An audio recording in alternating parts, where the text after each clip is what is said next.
Assalamualaikum warahmatullahi wabarakatuh. Perkenalkan, nama saya Mutiah Inayah Khalilah dengan NIM 250503610.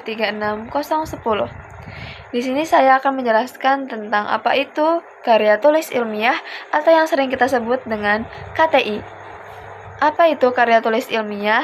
Karya tulis ilmiah adalah tulisan yang disusun berdasarkan hasil pemikiran, penelitian, atau kajian tertentu yang mengikuti kaidah atau metode ilmiah. Tujuannya untuk menyampaikan informasi, ide, atau temuan secara sistematis, logis, dan dapat dipertanggungjawabkan. Terdapat ciri-ciri karya tulis ilmiah. Pertama, karya tulis ilmiah bersifat objektif, yaitu isinya berdasarkan fakta, data, atau teori, bukan hanya pendapat pribadi.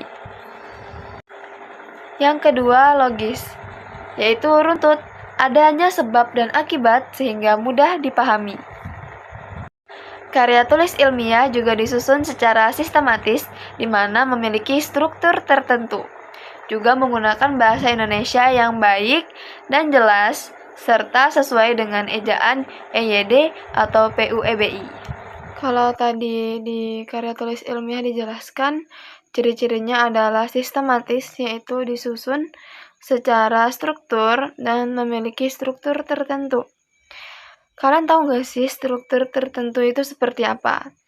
Jadi umumnya struktur tertentu ini terdiri dari, pertama itu pendahuluan, yang isinya latar belakang, rumusan masalah, tujuan, atau manfaat. Tapi yang biasanya ada itu cuma latar belakang, latar belakang, rumusan masalah, baru tujuan. Terus yang kedua itu ada kajian pustaka. Apa itu kajian pustaka?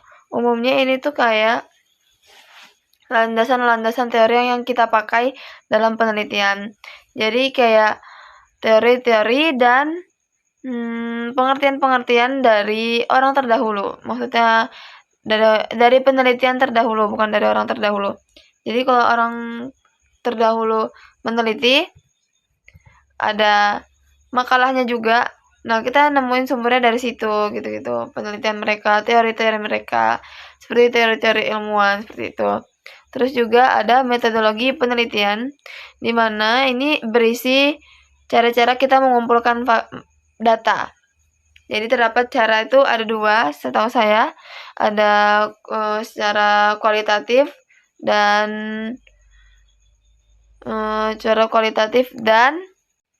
kualitatif. Jadi terdapat dua metodologi penelitian, yaitu kuantitatif dan kualitatif, di mana kuantitatif ini nih lebih kepada data. Jadi dia menghitung banyaknya data. Sedangkan kualitatif ini lebih ke pengertian.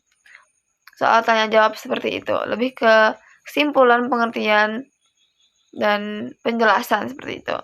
Terus yang keempat itu terdapat pembahasan atau hasil penelitian. Jadi setelah kita menganalisa, kita meneliti, kita mendapatkan temuan atau hasil penelitian ini. Kita bahas, kita jelaskan satu-satu, kita bahas ini bagaimana, seperti itu. Terus lanjut ke kesimpulan dan saran.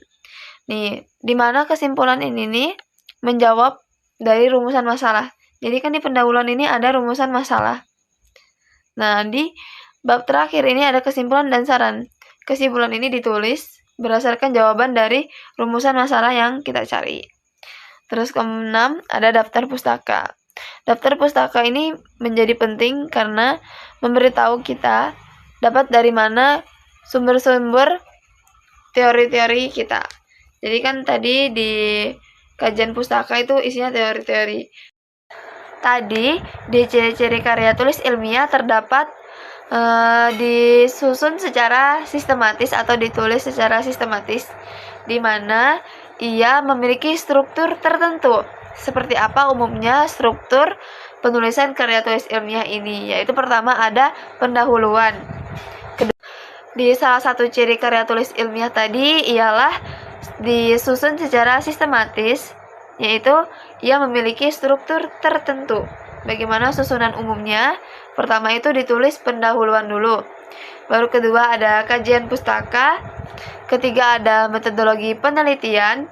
Keempat itu ada pembahasan atau hasil pengamatan. Kelima ada kesimpulan dan saran. Dan keenam terdapat daftar pustaka, di mana sumber-sumber yang kita cari, yang kita dapat dicantumkan dalam halaman terakhir. Laprak, kimia, apa, segala berkas-berkas yang berbau. Karya tulis ilmiah dari saya. Wassalamualaikum warahmatullahi wabarakatuh. Bye-bye.